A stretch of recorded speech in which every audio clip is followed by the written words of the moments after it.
Hey everybody, how's it going? Are you ready? Today we're going to learn about student loans. This is day 8 out of 10.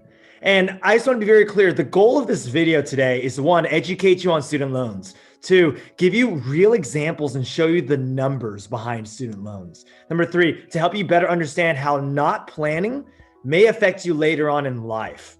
And number 4, to help you make good financial decisions. And really, I'll go as fast as I can, but I need you to see the whole picture. I've spent about 4 hours putting together this video so far, not including editing time later on. But yeah, I'm just really passionate about helping you make good decisions in life. And I know for most people, like even me going through high school, I never received this lesson. And if I did, some things may have been a little different when it came to my education and my student loans. All right. So I just wish you the best. And if you haven't already, subscribe and hit that thumbs up. Thanks. All right, here we go. So once again, this is number 8 out of 10. So we have 2 more videos after this, and I'm really excited to teach you those as well. So real quick, I do got to say this every single time. Thank you to our viewers. All 10 topics in this finance series are topics I wish I learned at a younger age. Learn all you can. Continue to research. Don't just take my word for it. Continue to research. And I hope that you make good financial decisions. Any questions or comments? Comment below and I'll respond to every single one that comes in. All right, here we go. Here are some facts on student loans. And if you're using the note taker, this is the first thing that's there. According to Forbes.com 2020, the total amount of student loan debt in the US is $1.56 trillion. Wow. And you may not know how much that is, but I just want to quickly show this to you. As of this year, it's the second highest type of debt after home mortgages. So that should give you an idea right there how much money has been taken out by all the people in the US. It's a lot. The average student debt is about $32,000 per person, and that was taken on a survey. And then the average student loan payment is about $400 per month. And once again, I don't know how many years that is for that repayment, but 393. And then CNBC.com estimates that it'll take people about 20 years to repay their loans. That's the average amount of time that is taking most people. All right. So there's some facts, and both articles and websites are linked below. So please take a look at that for some more information. Personally, I believe in education, and I got to get this out there before I begin. I'm not knocking higher education or anything like that, but I believe in education. I really do. But I personally went to a 4-year public university for undergrad and a 2-year public university for my grad/teaching credential. All right. So would I do it all over again? Absolutely. I learned so much through the whole college experience, and yeah, I'm grateful for it. So I personally believe in higher education. Student loans. Here are some pros and cons.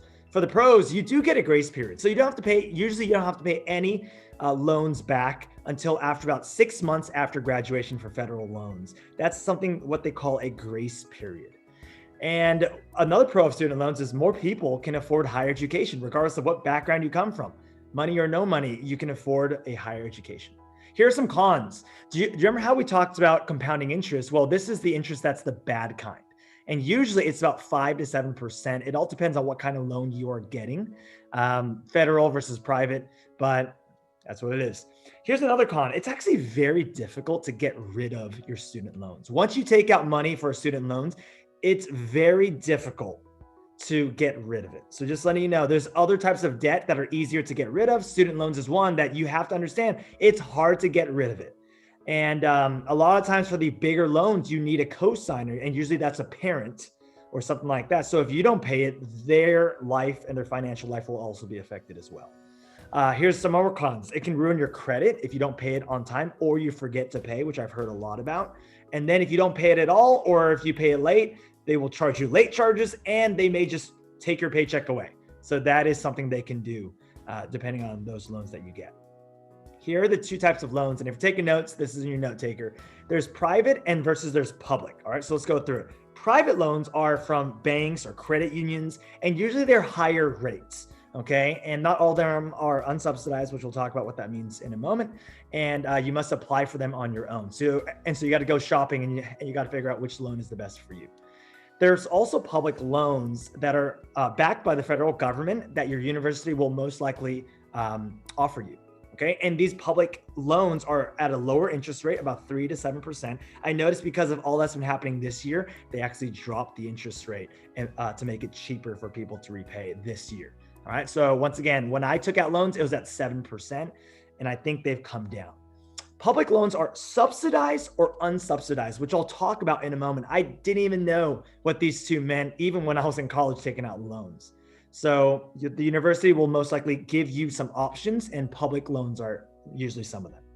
Here we go. So write this down in your notes if you're taking notes. Unsubsidized versus subsidized. Unsubsidized loans means that you're charged the interest immediately. So let's say I take it out today. As of today, they start charging me interest, right? Usually that's an annual rate, like 7% for me, but so that's over the whole year. Subsidized loans means that no interest will be charged until after you graduate, about 6 months after you graduate and you start repaying it. That's when your student interest starts happening. All right. Now, who pays the interest while you're in school? The federal government. All right. So that's why it's subsidized by the government. Okay. Now the amounts given and the qualification is based on your FAFSA and your parents' income. So you may or may not qualify for subsidized loans.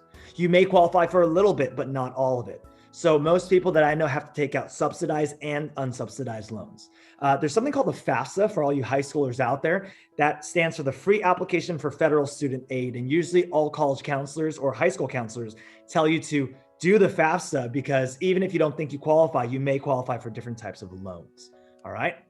I love this quote. Actually, I don't love it, but it's really true. And it's something that has helped me better understand debt. I believe that the borrower is slave to the lender. That when you owe something, even loans, it starts affecting you in terms of like my college counselor gave me this analogy. She said, whenever you have student loans, it's like a monkey's on your back.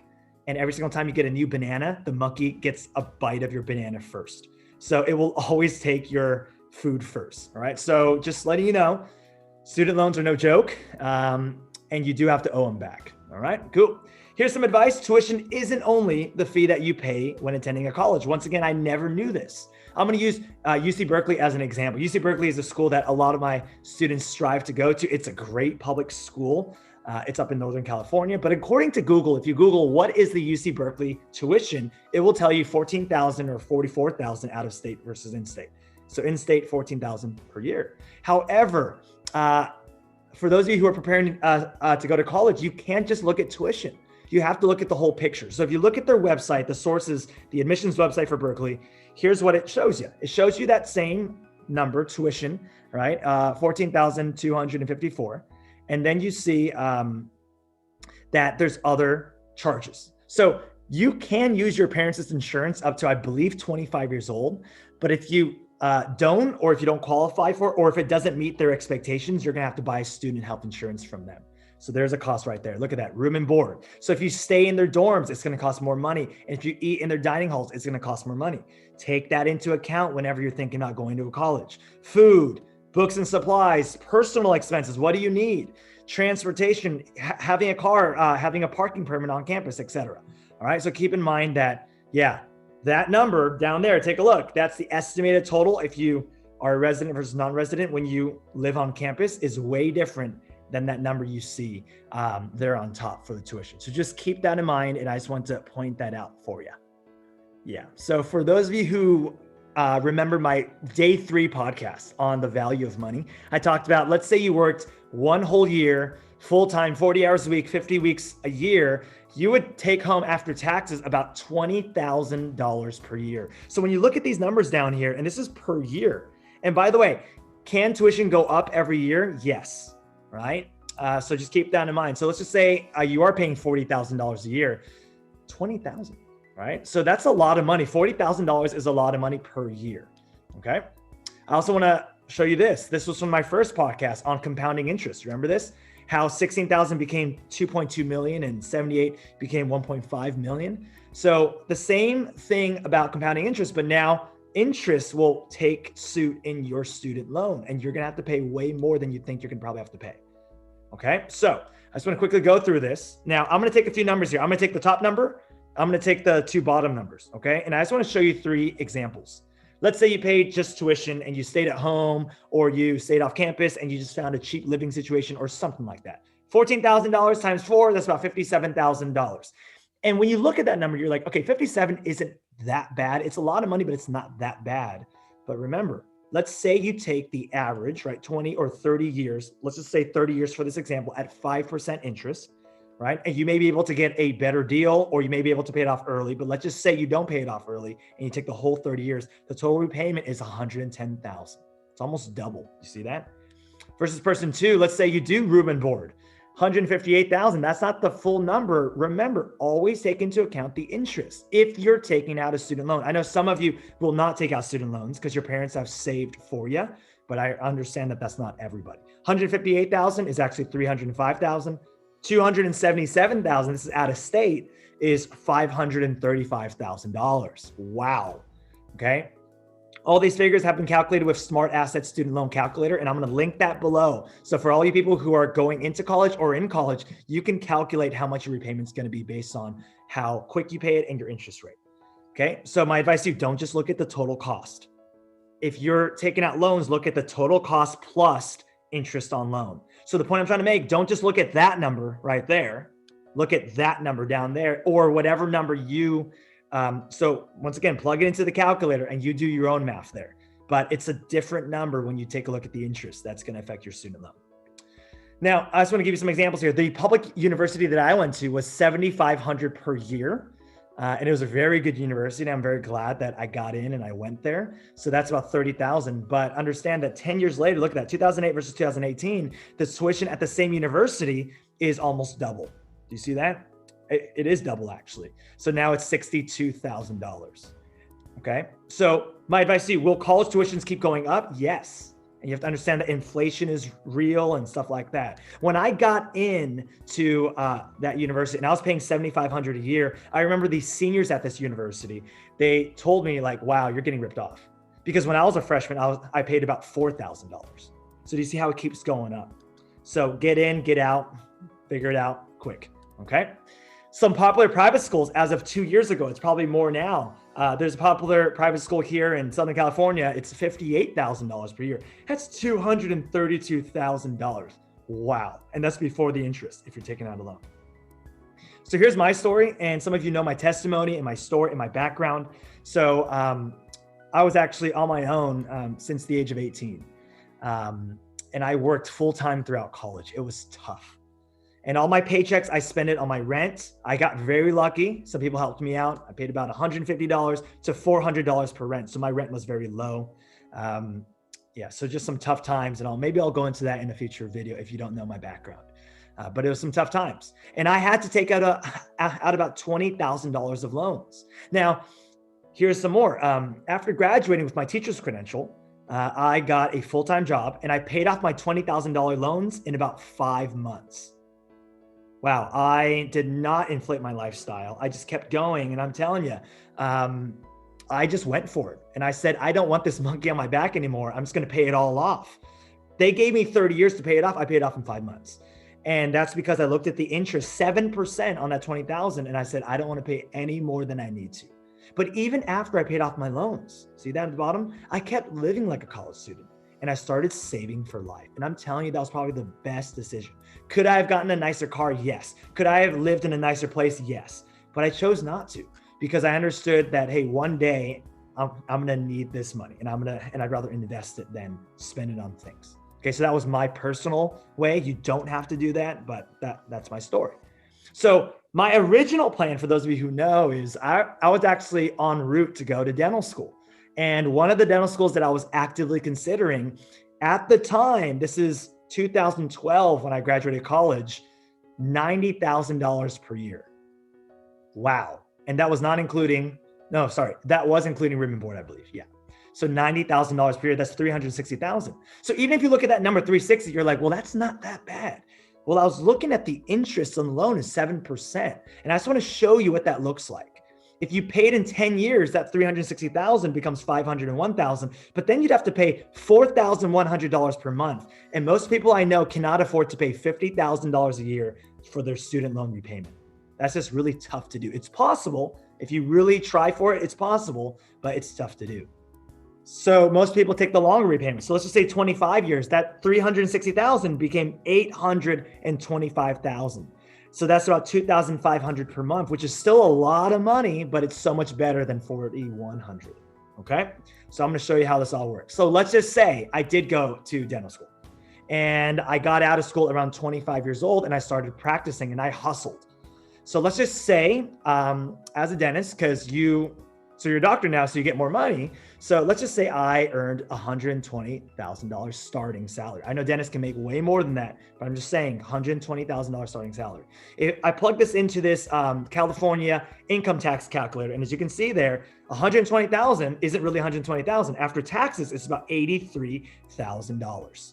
Okay, $83,000 divided by 12, that's about $6,900 per month income. So now I'm envisioning myself as a 25-year-old practicing dentist, $6,922. I just want to quickly go through this. Assuming where I live, which is a high cost area, I know other states have way cheaper rent than this. So I'm calculating based on Southern California. $2,000 per month is on average a 1-bedroom nice apartment. Utilities, et cetera, $200. Car loan, let's say I did have a car loan, $350. Food, let's say $15 per day, which is cheap, $450. Cell phone, insurance, gas. Do you see how it ends up adding up? Do you see that? And I just want you to see that for yourself. Now, student loans. Let's say I took my $20,000 and I spread over 30 years, which I probably would have paid it off earlier, but let's just say I took the whole time. So that's about $100 per month, which is so doable. And then let's just say I took that bottom repayment plan, which is $2,500 per month. So if I take 107 plus 255, that's about 2651 per month. Remember, that's over 25 years. That's a lot of time. And after all that, I have about $1,000 left. Okay. It's probably less than that, actually. I didn't factor in the utilities. It's actually $800 left. Well, what about weddings? What about your vacations? What about saving for a house, right? This is why student loans, if you don't think about what you're getting into, it starts affecting you later on. And it's not just for a few years, it's for, in this case, 25 years. All right. So just think about that and keep that in mind. I'm not trying to scare you and tell you to not do something. Whatever you decide, please do it. I'm just trying to educate you how I wish someone educated me at a younger age. I just want to be real. Many people I know, even my students that I talk to sometimes, who want to go to these big name universities, they don't consider how they're going to repay their loans before taking them out. Now, some of their parents can help them, but some of their parents cannot. And everyone's in a different situation too. So think about your situation and think about what's going to be best for you. All right. So let me leave off with this. My best advice to you. All right. So here we go. If I were you, this is if I were you. Now you can do whatever you want, but if I were you, find a low cost college. All right. Find a low cost college, especially if you want to go to grad school, find a low cost undergrad college. Get the classes you need and graduate on time. And I'm telling you, there's been so many situations for me where I was in college and I didn't get the class that I needed. So I'd have to wait another semester or another quarter, but I hustled and I went to the professor and I said, hey, I need to graduate. Like, I need this class. Can you help me add this class? He's, oh, well, it's full, but they would always make an exception for me. So talk to your people, get the class you need, graduate on time. Take the least amount of loans as possible. Even me, 20,000. That's because I paid my way through. As I was working, I didn't just pay my rent, but I would make payments to my tuition just to lower that amount. Okay. Take the least amount of loans as possible. Learn to live on a budget and stick to it. Some of your friends may buy all these cool things and cool items, but for me, just live on a budget and stick to it. Right. And try to tackle those student loans. Weigh the investment of grad school. Is it worth it? And once again, everyone's in a different financial situation, right? So if you know that you don't have much assistance from your parents, weigh the investment. Is it worth it? Is it going to help you in your career? Okay.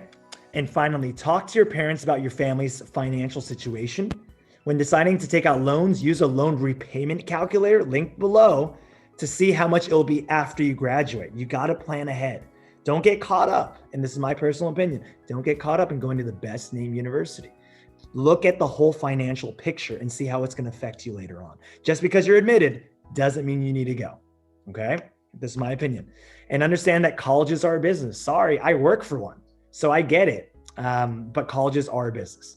And you've got to get in, get out, and get that thing called a diploma. Thank you for letting me talk to you about student loans. And once again, if you have any questions, comment below, and I'll answer all of them, all right? Have a good one. Bye.